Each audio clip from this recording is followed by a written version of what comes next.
नमस्कार, आप देख रहे हैं सारा TV news.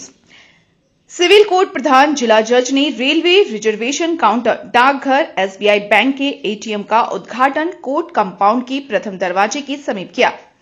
Hazaribagh civil court में मंगलवार को रंजीत कुमार, प्रधान जिला जज, कोर्ट परिसर के प्रथम दरवाजे के समीप लोगों की सुविधाओं के लिए लगे पोस्ट ऑफिस, एटीएम और रेलवे रिजर्वेशन काउंटर का शुभारंभ किया गया, जिसमें प्रधान जिला जज Ranjit Kumar, subject magistrate bar association के अध्यक्ष समेत कई अधिवक्ता उद्घाटन में शामिल हो। जहां प्रधान जिला जज ने पोस्ट ऑफिस, डाकघर, एटीएम, रेलवे रिजर्वेशन काउंटर से होने वाली जनता की सुविधाओं को बताया और जिला प्रधान जज ने यह भी कहा कि अब लोगों को इधर उधर जाने की जरूरत नहीं है।